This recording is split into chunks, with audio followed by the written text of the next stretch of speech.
இயேசு உங்களை நேசிக்கிறார். இந்த நாள் வேதாகம தியானத்திற்கு உங்களை அன்புடன் அழைக்கிறேன். நீங்கள் உலகத்துக்கு வெளிச்சமாயிருக்கிறீர்கள். மலையின் மேல் இருக்கிற பட்டணம் மறைந்திருக்க மாட்டாது. மத்தேயு 5:14 பத்திரிகையாளர் ஒருவர் அன்னை தெரசாவிடம், இந்த வேலையை நீங்கள் தேர்ந்தெடுக்க உங்களை ஏவியது யார் என்று கேட்டார்.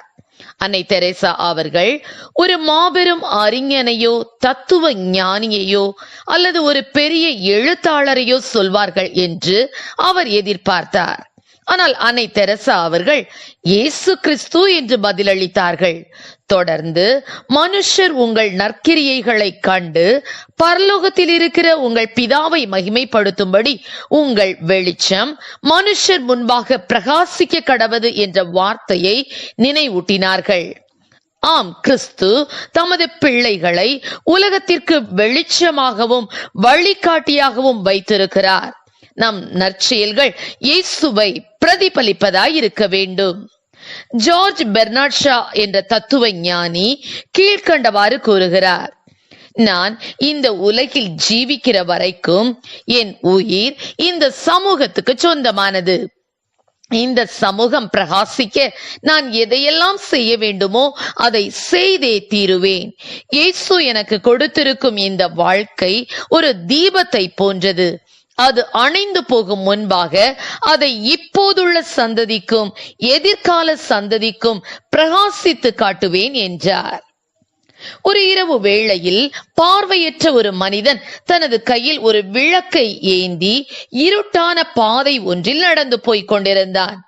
ஒரு கையில் விளக்கும் மறு கையில் ஒரு குச்சியையும் வைத்துக்கொண்டு ஒரு தெரு முனையில் வரும்போது அவரை சந்தித்த பெண் கேட்டாள், உனக்குத்தான் கண் தெரியாதே, பின் ஏன் நீ கையில் விளக்கை ஏந்தி கொண்டு செல்கிறாய் என்று. பார்வையற்ற மனிதன், அம்மா, நான் எனக்காக இந்த விளக்கை நான் என் கையில் வைத்திருக்கவில்லை. இதை மற்றவர்கள் பார்த்து என் மீது மோதிவிடக் கூடாது, விலகிச் செல்ல வேண்டும் என்றே நான் இதை வைத்திருக்கிறேன் என்று பதில் அளித்தான். ஆம் பிரியமானவர்களே, நம்மிடத்தில் உள்ள வெளிச்சம் பிறருக்கு வழிகாட்டுவதாக அமைய வேண்டும். இயேசு கிறிஸ்துவின் பிறப்பின் மூலம் இருளில் இருந்த ஜனங்கள் பெரிய வெளிச்சத்தை கண்டு கொண்டார்கள். மரண இருளின் திசையில் இருப்பவர்களுக்கு வெளிச்சம் உதித்தது. வெளிச்சம் எல்லாராலும் விரும்பப்படுவது. யோவான் எரிந்து பிரகாசிக்கிற விளக்காயிருந்தான் என வேதம் கூறுகிறது. வேத வசனம் நம் உள்ளத்தில் வாழ்க்கையில் கிரியை செய்யும் போது, அதன்படி நடக்க நாம் பிரயாசப்படும் போது இயல்பாகவே வெளிச்சம் கொடுக்க ஆரம்பிப்போம். கட்டளையே விளக்கு, வேதமே வெளிச்சம் என வேதம் கூறுகிறது. இன்று அநேகர் மற்றவர்களுக்கு வெளிச்சம் தராதபடி தங்களை மறைத்து கொண்டு வாழ்வதை, தங்களை தாங்களே தாழ்வாக எண்ணி வாழ்வதை காண முடிகிறது. இயேசு சொல்லுகிறார், நீங்கள் உலகத்துக்கு வெளிச்சமாயிருக்கிறீர்கள் என்று. மலையின் மேல் இருக்கிற பட்டணம் மறைந்திருக்க மாட்டாது. சந்திரனுக்கு தானாக வெளிச்சம் இல்லை. சூரியனிடமிருந்து வெளிச்சத்தை பெற்று பிரகாசிப்பது போல நாமும் நீதியின் சூரியனாம் இயேசுவிடம் இருந்து வெளிச்சத்தை பெற்று பிரகாசிப்போம். நம்மில் உள்ள வெளிச்சம் இவ்வுலக பாவங்களினால் இருளாகாத படிக்கு எச்சரிக்கையாயிருப்போம். கர்த்தர் நம்மை ஆசீர்வதிப்பாராக. ஆமென். ஜெபம்.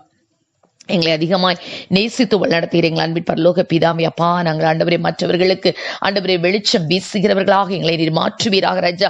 பாவத்தினாலே கர்த்தாவே ஸ்தோத்திர ஆண்டவரே, ஆண்டவரே வாழ்க்கை இருளாகாதபடிக்கு ஆண்டவரே அப்பா ஸ்தோத்திர ஆண்டவரே, பரிசுத்த ஆவியானவர் எங்களோடு கூட இருந்த பரிசுத்தமாக்கி ஆண்டவரே அப்பா இந்த உலகத்துக்கு வெளிச்சமாய் எங்களை நீர் அப்பா மாற்ற வேணுமாய் ஜெபிக்கிறோம் ஆண்டவரே. அப்பா உடைய வசனத்தினால் நாங்கள் நிரப்பப்பட்டவர்களாய் ஆண்டவரே, அந்த வசனத்தின் மூலம் அநேகரை உம்மண்டை அப்பா ஸ்தோத்திர ஆண்டவரே கவர்ந்து இழுக்கிறவர்களாய் அந்த வெளிச்சத்தின் அண்டையிலே அநேகர் ஓடி வரத்தக்கதாக இயேசப்பா நீர் உதவி செய்வீராக. உன் வெளிச்சத்திற்கு ஜாதிகளும் உதிக்கிற உன் ஒளியிடத்துக்கு ராஜாக்களும் நடந்து வருவார்கள் என்று சொன்ன வசனத்தின்படி என் தேவன் ஆண்டவரே எங்களை நடத்த வேணுமாய் ஜெபிக்கிறோம். ஆசீர்வதியும். இயேசுவின் நாமத்திலே ஜெபிக்கிறோம் நல்ல பிதாவே. ஆமென்.